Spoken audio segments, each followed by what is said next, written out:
Back.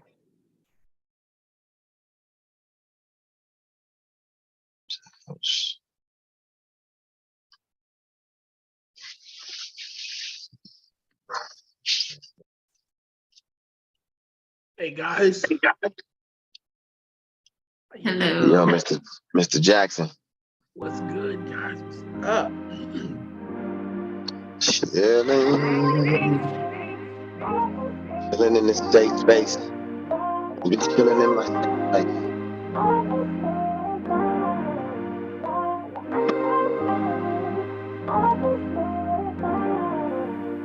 Yo, this is not a trip down memory lane.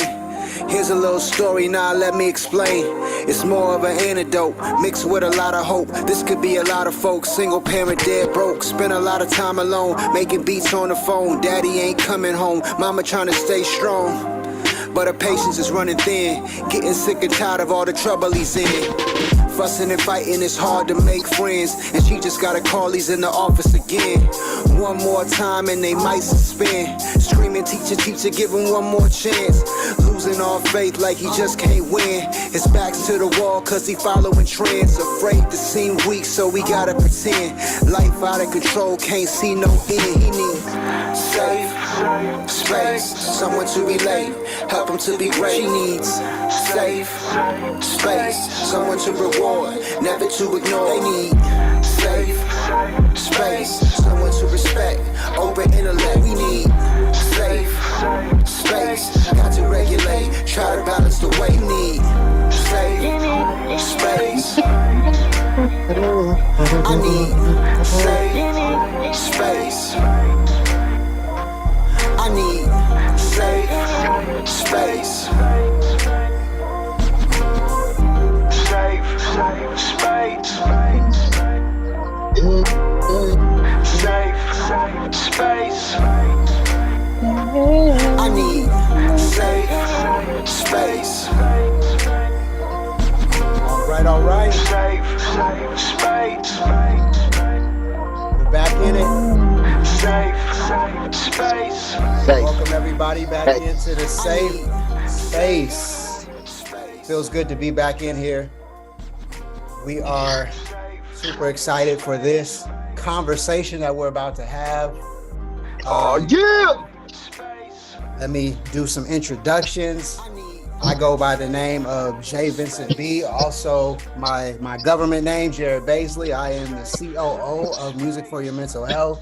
We're joined by our CEO, Haskell Jackson, our curriculum director, Sean Patrick Lewis, and our CFO, Sean McBride. We have a very special guest this evening, the amazing, the incomparable, the one and only Marilyn Julia. Ladies and gentlemen, let's make some noise for Marilyn Julia. Oh, yeah! In the building. Yeah. The building. In the building. So, Marilyn, we're super happy to have you. We got a lot to talk about, and this hour is about to fly. So, As it always does. it always does. So I want to make sure you have as much time as possible to share all of the miraculousness that makes you you. So first, to even get started, we like to do a check-in. And so what we do is we want to know what your highs for the week were, what your lows for the week were, if you had any, and what you're doing for self-care this last week. So okay, so we getting right on into it. I love it. Yeah, we're getting right on into it. So I would say highs for the week would probably be, this is going to sound really, I don't know how it's going to sound. I don't really care. I organized all my books and it was so great. I have a lot of books and they're all in different rooms of my house, and I have some right behind me and I have some in every single room, and I just wanted to have them in the rooms that I would be more likely to use them in. And so I just spent time listening to I've been listening to a lot of like sermons and things. And so I would be listening to that and then organizing my books, and it just felt really good. And now it looks all nice. And yeah, so that was the highlight of my week. Getting like not just cleaning my house, but getting clutter out. So yeah. And then talking about I rock with that. Yes. Guys, she's the organizer. It felt good. It was like personality type. Like, I have more space than I realize, so that was nice. More room for activity. And I think and it clears up space in your head too, because it's just like I have all these things scattered around, and then I'm like feeling scattered myself. So I definitely feel more grounded now that I have done that. And then I would say a low for the week. I don't know. My week has been pretty good. Maybe just like, I can't even really think of anything that would be a low. That's awesome. I don't know. That's fine. It's been a great week. It's been a great week. It's been a good month. It's my birthday month. I'm feeling good. I'm feeling excited. Heck yeah. Let's go. Yes. Scorpio's about to come in and wreck shit. So yeah, That's what I'm talking feeling about. good. Okay. So what's been the self-care? Yes, for self-care, I've been listening to a lot of music. And also, like I said, like I mentioned, listening to some some sermons. Like I've been recently listening to Reverend Michael Beckwith from Agape in LA. Yeah. And like, I just love listening to like one of his like 30 or 40 minute YouTube videos that's like taken from one of his Sunday sermons. And they're just really, really, really, really good. I started listening to them when I was walking my friend's dog that I was dog sitting for. And it just kind of like, I was like, this is a good way to start my day. And so I'll do that. And then I listen to music, and that's just like my self-care ritual in the morning to kind of pour into myself before I go and try to do anything or be anything for anybody else. Yeah. I love that intentionality. That's really good. Thank you. You thought about getting your own dog after you walked that one?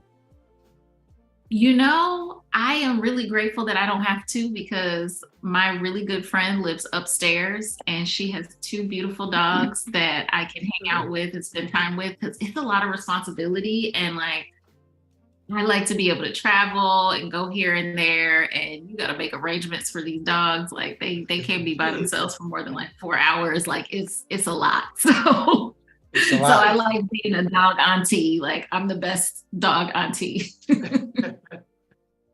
That's awesome. That's what I'm talking about. Well, I think we need to let the people know a little bit more about you, Marilyn. You have an incredible background story, and you have lots of experience. So I guess we can get into kind of letting the people know who you are by telling us about like what your background is and what your experience has been with music and mental health. Mm-hmm. So background, professional background, life background, like how much background? You know what? No. Let's start with life background. Where are you from? Okay, so I am from a suburb right outside of Chicago, from Oak Park. And I grew up there. I have 3 older brothers, single mom, kind of a pretty normal-ish like background in that respect. Music was always really something that was very around and kind of integral in my life. And so like music, and also like the esoteric and like metaphysical and like the unseen, those things have always been just kind of present for me in a way that I find comfort and connection through difficult times. Being raised by, a single mom who was really busy and who struggled with some substance use and and kind of just having to entertain myself and do certain things to kind of keep myself engaged and connected. And so I think that's part of like why I do the work that I do and why I'm so drawn to working with the metaphysical, working with energy, working with the esoteric, and also connecting that with music and finding a way to kind of like have that kind of artistry be a part of my life. So like from as long as I can remember, I've always been singing as a way to like soothe myself and a way to comfort myself through difficult times. And, you know, there have been times in my life where I've wanted to, you know, learn and get more like theory and stuff, because I've always been interested in music and like the math behind it and all of that stuff. And so I'm excited because that's something that I really intentionally decided to start studying earlier this year and taking music lessons. And so I take piano and I take guitar and voice and just really like connecting with that part of myself. And so it feels very like full circle, because I feel like I'm like, okay, like I'm a healer and I'm also an artist, and I'm also like, I feel like I'm able to like claim all of these things that have always been there, but I haven't really given space to. Yeah, that's awesome. Love it. So going into your professional history, how did you even get into therapy and deciding to be a licensed marriage and family therapist? Yeah. So that came about really organically. You know, I was in undergrad and I wasn't really finding a major that felt like the right fit for me. But then I remembered that I enjoyed psychology. So I was like, okay, well, I'll just major in this thing that I enjoy instead of like trying to make myself care about certain subjects that weren't really of interest. I'm like, let me just get a degree in something that I'm interested in, and then we'll see where that leads me. And so I graduated with a bachelor's in psych, which, you know, as a lot of people will tell you, isn't necessarily very valuable as far as like getting paid and what you're going to do with that. But that's never been my issue. Like I've always been able to like, if I believe I can make it work, I can make it work. And so I was like, I'm gonna finesse this BS in psychology and like make it work. I'm gonna find, you know, what I need to like get a job and kind of just keep moving through that. And so I got a really great job a few months after graduation, doing case management. And so that was kind of the beginning of my professional career as a mental health professional. I was doing case management for folks who had pretty severe mental health issues. And like I would do all kinds of things with them, from like going to the grocery store and like doctor's appointments and like helping them like, you know, organize things in their homes, to like leading groups and doing like employment stuff. So I got to really see a little bit of everything in mental health. And then the next year I started working for a program, or not a program, it was a behavioral health hospital. And so that kind of gave me that opportunity to unfortunately see like the ugly side of mental health system. I mean, there's a lot of ugly sides of the mental health system, like we can be real about that. And I saw some things that just didn't feel comfortable. And I just kind of knew at that point, like I needed to be able to like chart my own path professionally and like work for myself, make my own decisions, not do the things that didn't feel right to me and didn't sit well with my spirit. And so that led me to moving to California, going to graduate school, and then just kind of taking that next path to get licensed. It was just like, I knew I needed to like do that. I knew I wanted to work for myself the whole time. And so I always had that vision. And there was a lot of people that told me, you know, you have to build your practice slowly. You can only have a couple of clients and blah, blah, blah. And I just was like, nah, I don't think that's how it's going to work for me. And it didn't. And it's really successful. And I, you know, moved to LA and started my practice there, and got connected with really great Black mental health professionals, and just like really plugged into like the healing community in LA. And then I was able to like merge my Reiki and my yoga teaching and like sound healing, and kind of just find ways to like blend all of that together. Incredible. That's incredible. So you mentioned something, which is actually the topic of today's discussion, which is your sound healing.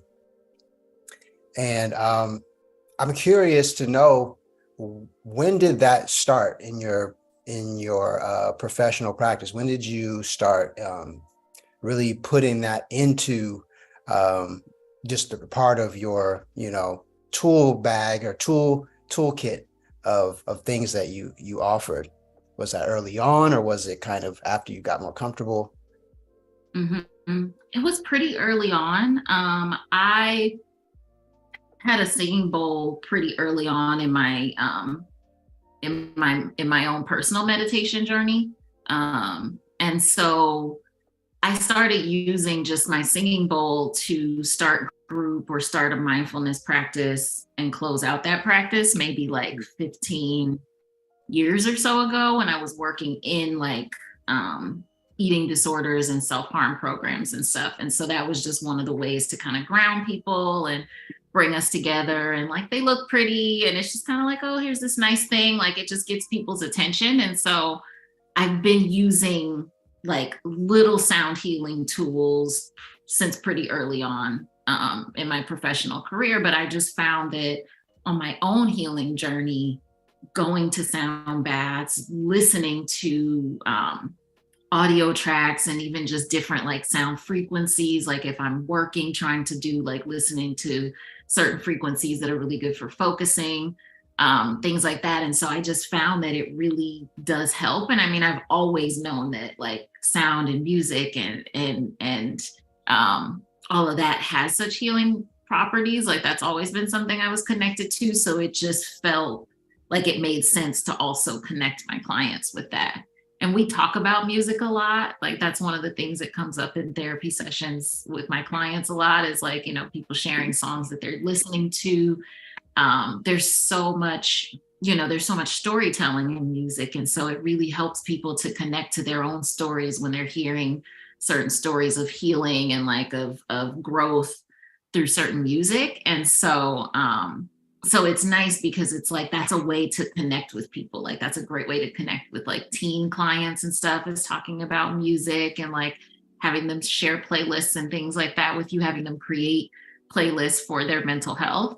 So all of that to say, like, I think I've been using music in some form within my work probably since I've been working one-on-one with people. That's incredible. For people who don't know, what is a sound bowl? A sound bowl, I have a sound bowl right here. So this is one of my singing bowls. This is it's orange, and so it resonates with the sacral chakra, which is like creativity, passion, sensuality, like growth, kind of what are you making in this world, and how are you able to like connect and share that? And so what a sound bowl is it's they're either metal or quartz crystal. Actually, you can use other crystals too, but there's crystal singing bowls, and then there's metal singing bowls. And they resonate at a certain frequency. And so when you play the bowl, when you take this and kind of move it around the outside of the bowl, it creates this frequency that is actually healing for the body. Because what happens in the body is when we hear a certain sound, when we hear a certain frequency, there's this process called entrainment. And basically what that means is that if there's two things vibrating near each other at different frequencies, they will entrain, and they will connect and rotate and resonate at the same frequency. And so it's like they match energy, and we match energy with other people. So, be careful how close you get to folks. You might start feeling their energy for real, wow. for real. But like that also happens with sound. And so if you want to be able to align a certain chakra and have that be resonating at the frequency that is ideal for that space, then you would have a certain singing bowl and play that, and then those two things kind of link up and work together. Okay. So yeah, so that's kind of a little bit of the mechanics behind it. And you know, also just that piece of like the like being in a space and having that energy kind of come through and move through you, like it moves through the water in your body. And so that's why our bodies react to singing bowls the way that they do, because our bodies are like what, 60% water, something like that, depending on how hydrated you are, give or take.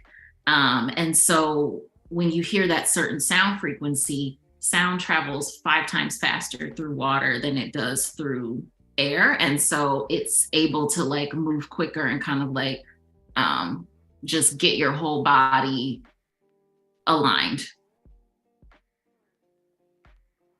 You know, that's interesting because we were just having a conversation about frequency. I was talking to Sean, our CFO, Sean, and we were talking about the different frequencies in producing. And there's a certain frequency that is a healing frequency. I can't remember the exact, what was it? Is it 44? Or do you remember the frequency, Sean? Wait, did you say it?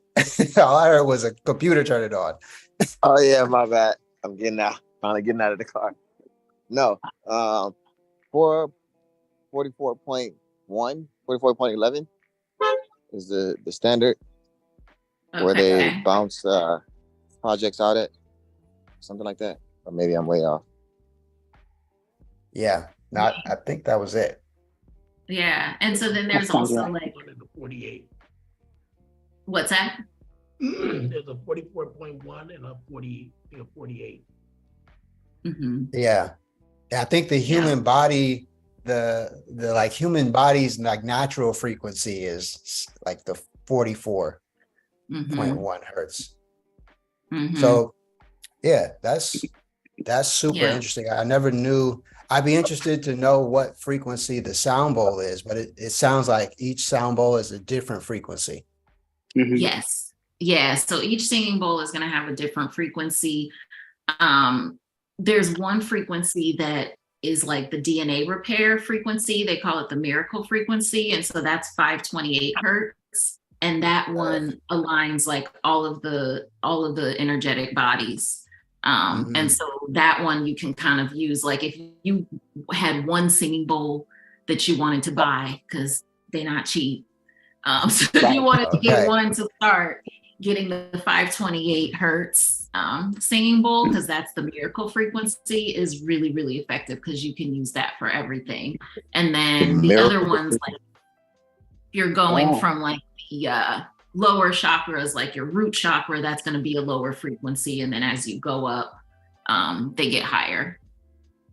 And so like a set of singing bowls, like a full set is like seven singing bowls, like C to B. And then the 528 is that high C. So like if you want to play, you know, and actually play chords and things like that and really create like beautiful sounds when you're doing your sound baths, then, you know, you want to like get the full set and then also have that 528, which is the high C. So I have a question. We have to, you might be already answering it or beginning to answer it. That have meanings, but I want you to give us, you know, the definition. You talked about esoteric and metaphysical. Can you, for people like myself who are just not at all well educated, could you give us the layman terms definitions for what do you mean when you say metaphysical and esoteric? Yes, that's kind of a hard question because I be saying words and They be sounding nice, but sometimes I can't really fully define them, but I know what I'm talking about. But I'm gonna try. So esoteric is what I consider like the unseen, which metaphysical is also unseen, but esoteric is the unseen and the kind of like the occult.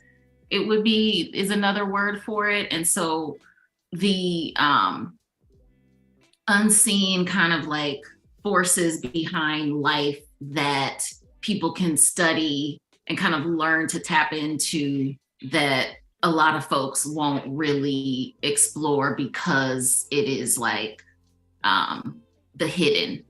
It's like you kind of have to seek out esoteric knowledge. It's not just like on the surface. You kind of have to like dig for it. Sure. What's that? What did you say, Jay? I said,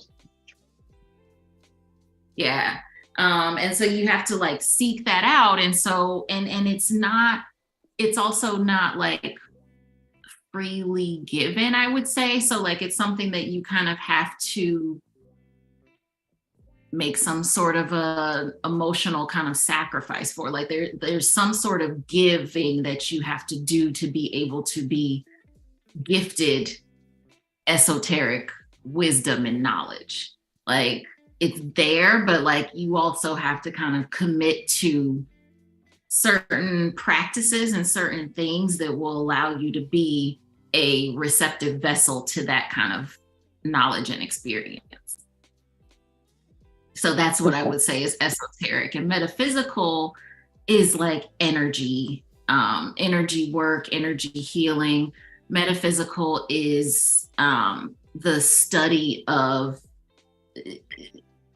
so it's physics related, in that like energy is math and physics related. And if you're able to kind of study that and understand that, then you start to have a different view of the world and a different understanding of things, that like anything can hold energy, everything can hold energy. You start to be more mindful of your own energy because you can kind of sense it in a different way when you're more aware that like everything has a vibration, like everything is constantly moving and constantly vibrating. And so like just having that awareness, I think, of that metaphysical truth, that metaphysical kind of theory or truth, I think helps just people have a different understanding of like the world and like death and loss and emotions and like all of these things. So yeah. No, I can dig it. I have a question. So it may be a little controversial, but I think when you speak about, there's certain words that are used where when a Christian or a believer hears those things, there's a clash, almost like a not understanding. And I'm sure you probably have come across people that believe one thing and then they may not know a lot about that area and they immediately size it up to something. And if you could take a minute to clear up any miscommunication, if you can, with a strong believer in the word, and that, where does God fit in? Is it about God? Does it point towards him? Does it give him the glory? The Christian lingo, right? So how is those two worlds have always kind of clashed? What is your perspective? Mm-hmm. Talk about energy. I think, yes. What I mean? Just those things. Yeah. What's your perspective? I think my perspective, I'm glad that you bring this up, because my perspective is that I don't think those worlds do clash. I think that we've been taught that they clash and taught that they don't fit. But I think that like to be aware of the metaphysical, to be aware of the energy flowing through everything, is to be aware of God, because that is God. Like that is that thing that connects us, that divinity that lives within all of us that's it. That's source. That's God. And so however you commune with that presence, I think if you're doing it in a way that has loving intentions, then I think that like we're really not that far off from each other as far as like folks who are very, very Christian and really speak of recognizing that like Jesus Christ's role in our salvation and all of that, like being able to be mindful of those things and to speak on that. But I also think like when you're doing that from a place of love and of connection, rather than a place of like judgment, then there's a lot more common ground that folks have. And so, for me, I was raised Christian, Catholic specifically. And what I find is that like a lot of the practices and a lot of the rituals, like the incense and the herbs and the anointing and the laying of hands and like all of these things that's energy work. And even like blessing the food and blessing, the sacraments and like all of these things, these having these tangible things, having this food that we've like blessed and infused with, God's presence, like, and then eating that and taking that into yourself, like that is all the same type of rituals that folks who do ancestral veneration and energy work will do in some form. And Okay. so I think, so that's kind of what I say is that I think we're not that far off from each other. I think that we've just been taught to see things as threatening, like people will, a lot of times I'll hear people talk about crystals and like, how can you, be a Christian or, a believer and have these like idols or whatever. And I can kind of see that challenge, but it's also just this recognition that like, do people realize that they actually had crystals in the Bible and like use them in the ways that like we are using them now? And like crystals are from the earth and from nature, and like they're beautiful when you bring them out of the earth. Like you don't have to do anything to them to like show their beauty. So they're a really beautiful representation again of like God's presence on this planet. Like in the simplest thing, like this little like rock, like you can find so much beauty and be able to connect with that and like feel that within yourself. And so there's a lot of things that are in the Bible that like we're still doing now, but people don't recognize as actually energy work. So thank you for that. And even when you say there are things in the Bible, do you feel like it's spoken about enough, directing them to the word or to the scripture, pulling out, that it is there? Because I think the confusion is the convoluted discussions is based on like fear. The fear of, is that me? Just the fear of looking into something else to fulfill something we all believe God should be doing. You know what I mean? Like when that happens, immediately a safe space or a safety people run to is, I'm gonna pray, I'm gonna go to the word, I'm sticking there. And so when people go outside of the regular church practices, then it becomes convoluted and it becomes confusing, because who's really teaching those things from the word, saying this crystal is in the word? What is that scripture? How are they using it? What is the background and the foundation of that? And because it's not there often, and obviously you gotta study to show thyself approved so that you can get it yourself. But we Right. rely on teachers so much. And a lot of times it's what they say, and people is like, I just trust it. So yeah, I mean it's a huge, it's always been a huge thing. Anything other than, the conversation and the lingo, it's always been that thing. So I appreciate you answering that, Yeah. And it's so And I mean, much it's that, deeper than just this discussion. You know yes. what it is. But Yeah. I appreciate you speaking about that.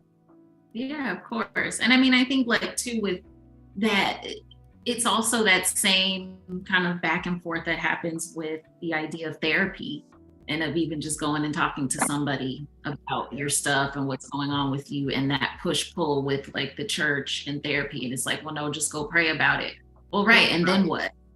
Like, and then what? Like, I'm a big advocate for prayer. Yes, pray every day. Like, and Right. also, and what? Like, there needs to be something else that happens. And so, it's always, I think, again, that push pull. But I think I have all kinds of reasons why I think that the church pushes against people finding other resources for healing and for wisdom. So we don't need to go into all of that. What? Oh, okay, do this for me. I don't want to take up the whole conversation, but I'm interested. Give me 2 of those reasons. Okay, so one of those reasons I think is patriarchy and the focus on men and males' perspective. Many and most therapists and healers are oftentimes women, and having that different perspective and that different voice, I think, is not always welcome. And the other thing I think is capitalism. It's like the two, the two go hand in hand: patriarchy and capitalism, white supremacist driven capitalism, because it's like the same thing. Oh yeah.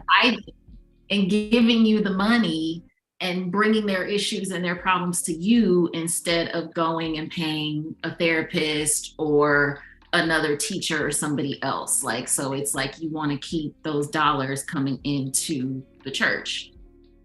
It's always paired together, for sure.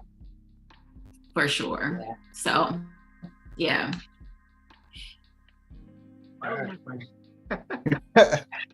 I got a question, Marilyn. You spoke briefly about Reiki healing and whatnot.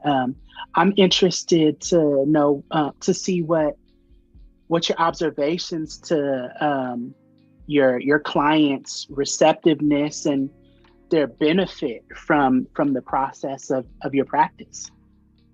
That's a really good question. Reiki is something that I have been I've been trained in it, and I've trained other folks in it, and I've been doing my own self-healing for years now. But bringing it into my practice and into my work with my clients was something that I was a little more hesitant to do. I think that part of the challenge with that was that I felt like, where do I fit this in? How do I fit this in? And so Reiki is like universal love energy. It's basically just like love energy, and being able to channel that and put that into your hands and kind of move that where you want it to go. And so it was something that like I would find that I had a hard time kind of like figuring out how to introduce that to my clients, or how to bring it up to them in a way that like it would be, that they would be receptive to it. And so I've been able to do that a little more because I've learned, and I'm doing some therapeutic modalities that are actually they're not Reiki, but you can kind of pair them with Reiki and they go really well together. So I'm doing brain spotting now. And then I'm also doing MDR. And both of those are kind of you're really kind of working with the unseen with those. And so I've been able to kind of incorporate that into my work with my clients, and then do Reiki as a part of that experience. Because otherwise, Reiki I've used, even though it is effective virtually, like it's effective in this type of a space. And I'm a full-time, virtual therapist, but like, I think being able to be in the room with the person and actually work with their energy in person feels more comfortable for me. And so I think that's why I've also kind of not really done as much of it in my sessions, but I'm starting to do it more like in group settings. And when I do sound healing, I do Reiki as a part of that as well. Yeah. Awesome. Yeah. And so, and Reiki is one of those things, it's like, it's been around forever.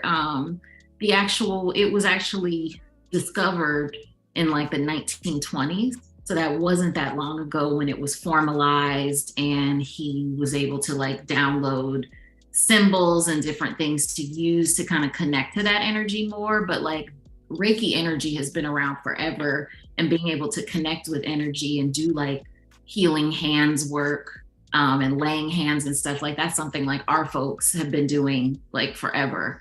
My mom does Reiki, like, and she's never been attuned or done like the official, process of getting trained in Reiki. But like, if one of her neighbor's pets is sick, like she will like lay hands on the dog, and I swear they'd be like good to go like the next day. Yeah. So, it's something that is a part of our own ancestral healing practices. And so being able to like tap into that in a way where I'm able to like understand and honor the Japanese lineage that like brought it to the United States and brought it to us to be able to access it in a very standardized and structured way, but then also recognize like I've had this my whole life, and like this is just being able to tap into that and connect with that energy.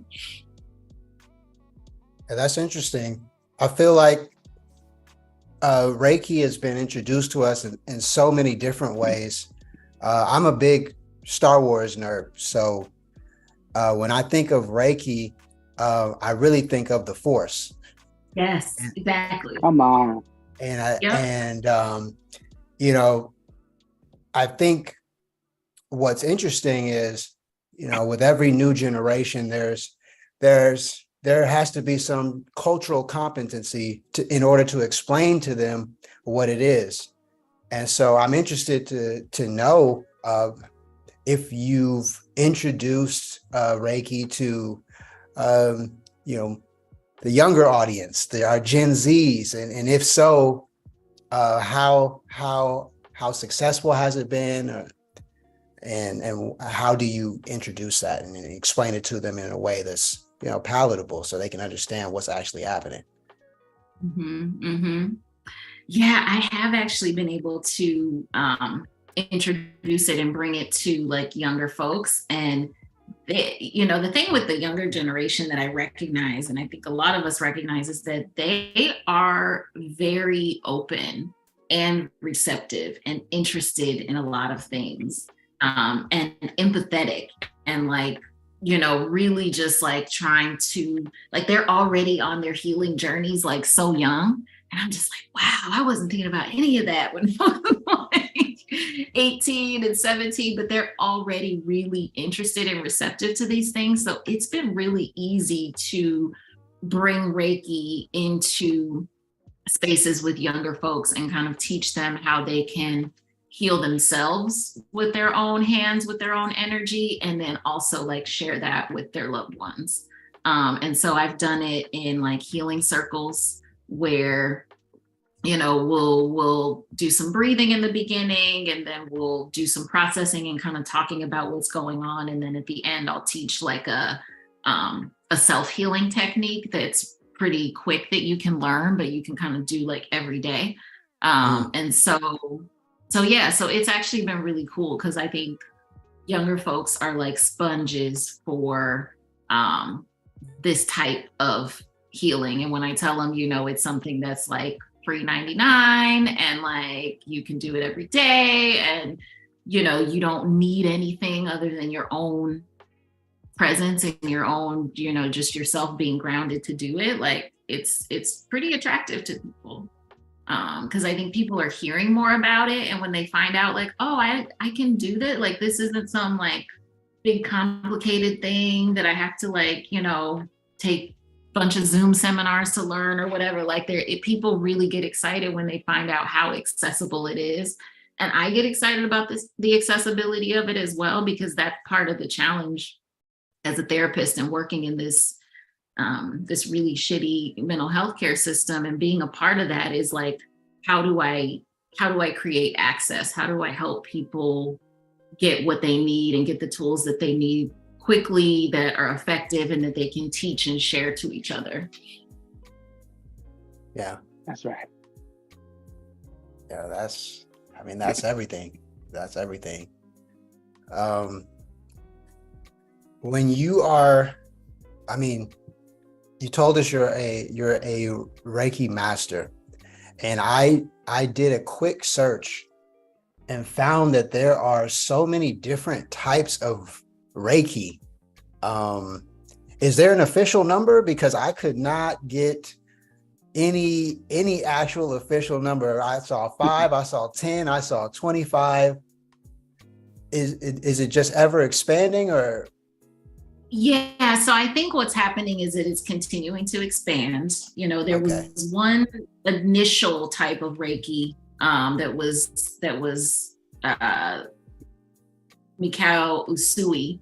And so his form of Reiki has now been branched off, and other folks have taken that and like added to it, shifted it. And then now on top of that, a bunch of people have expanded it. And so it's kind of similar to like yoga, where it's like there was like a couple of different types and schools of yoga, and then now like you got like Yo-Box and like Vini yoga, like all of these different things, and like they're all yoga, but they're just all different. You know, there's all kind of different ways to do it. And I think with something like Reiki, where people are also infusing their own cultural practices into it as well, because it fits well with that. And so you're getting like different kind of branches of it. Speaking of cultural practices, what culture first started practicing this? Like, First started practicing Reiki? Yeah, like where, like who started this? Yeah, so the official like structured Reiki with the symbols and the different levels of like practitioner up to master, that is from Japan. So like after, That's crazy. what's that? Okay. No, it's Japanese. Yeah. I was thinking. Yeah, it's Japanese. Yeah. So after, chakra, I think Indian, but like yes. you think that the Japanese were in tune with the chakras as well? Yes. Oh, for sure. Everybody was in tune with the chakras. It's just us Americans. Huh? Yeah, right. Every culture is in tune with the chakras. Like in the African system, there's a chakra system as well. Indian culture, Chinese, like everybody has some awareness that there are these energy centers that like are aligned on our spine. And so and then they kind of took that and like put that together. And so people blended like the Indian chakra system with Reiki to kind of put those things together to know how to like work with the chakras and stuff. Yeah. So, but like African folks and like Black folks, I mean, again, we've been like doing like healing hands and like laying hands for a very, very long time. So I think probably as long as people have been here and could like touch each other, you know, it's like even just thinking about like remembering when you were little and like you like fell off your bike and skinned your knee, and then like your mom came and like put her hands on it and like, you know, okay, like put some love in it and like, you know, or blow on it or kiss it to make it better. Like that's energy healing. Kiss it and make it better. Like it did. It felt better. I feel like, wow, thanks. Yeah. I don't even feel it anymore. Like, so yeah. So how have you been combining music with Reiki? Is it like, I mean, is there, I've seen that there's like Reiki music, but how have you been, making that connection? Yeah. So that's actually some of the music that I'm kind of working on personally on creating myself. Okay. It's just like kind of meditative music and like Reiki music, because I like that kind of music, and I'll be, it's when you just kind of get in a certain zone, like you can kind of hear those sounds like just anyway. And so being able to like recreate those sounds with instruments and really kind of creating my own meditation music. So that's something that's been really fun. But also like there's so much music out there that is like tuned to different frequencies and like has Reiki infused into it. So you can infuse Reiki into anything, including pieces of music. And so being able to like listen to music that has Reiki infused in it, that is utilizing certain frequencies to elicit certain reactions. And so it's nice because there's a lot of that out there if you know what to look for. Yeah. Cool. So I can have like some trap Reiki or some country Reiki. Like I could just. I mean, No. that I don't know. No. That I'm not sure. It's kind of one style. Okay. Though there is like different, again, different like cultures, and so finding like Indian yoga music that has like chanting and like stuff like that in it, and so you can find like different styles of that kind of music, but it's not going to be as like genre specific as like trap Reiki. But maybe we can work on making a trap Reiki track. That could be that would be cool. Hey, I'm just thinking ahead. Let's do it. Well, yeah, definitely share that music with us when you get it ready to share. Definitely love to hear that. It is already that time, and as expected, the time flew. Before we get out of here, I definitely want to give you an opportunity to share with everyone that's listening where they can find you, and give any shout outs that you might want to give. Yeah. So folks can find me on Instagram. I'm on there every once in a while at Marilyn Julia _is. And then my website is marilynjulia.com. So you can find, that's kind of my hub where I have information about my therapy practice. I am currently accepting new clients right now, so if people wanted to reach out for that. And then I also have like my speaker form on there if people wanted me to come and do a sound healing, teach a yoga class, do a healing sound yoga class, healing circle. I'm going to be doing a lot of healing circles next year up in LA. So look out for those. And November 14th, I think it's November 14th. It is a Tuesday at 3 p.m. I will be co-facilitating the BEAM, the Black Emotional and Mental Health Collective's workshop. It's not a workshop, it's a North Star Healing Circle on that Tuesday at 3:00. So come join us. We are going to be talking about dealing with and preparing for family drama around the holidays. So that's good. So that should be a dope discussion. And otherwise I'm just out here trying to do this work and live my best life. Well, you're not trying, you're doing it. You are doing it. And we certainly appreciate your time. We appreciate you coming and really enlightening us on your practices and Reiki in general. I didn't know what a singing bowl was, so thank you for explaining that for me. Thank you for just being you and bringing your energy into this safe space. Yeah, thank you. It's been good to be here. Thank you for having me. So before we get out of here, we have one more thing.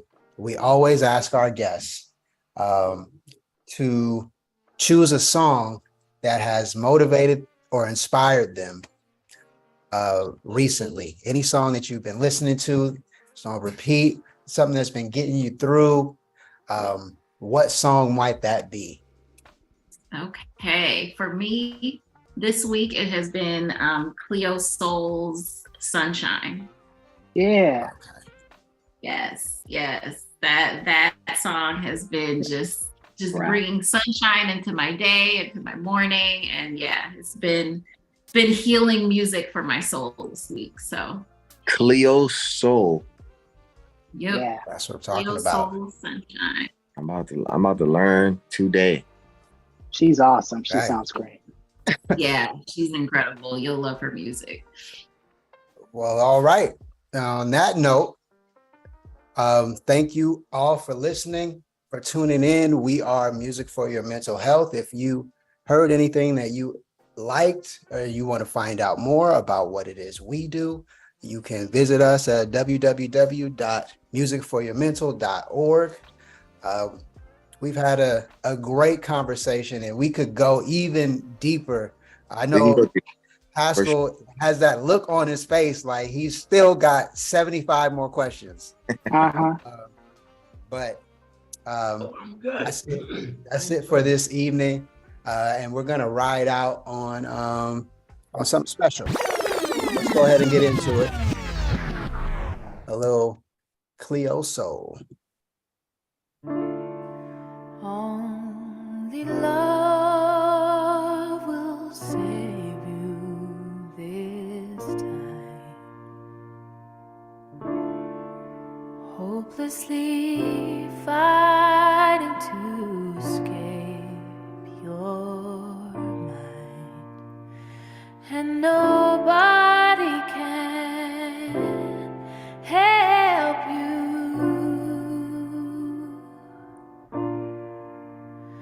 In this foreign land where loneliness can keep you down. Sunshine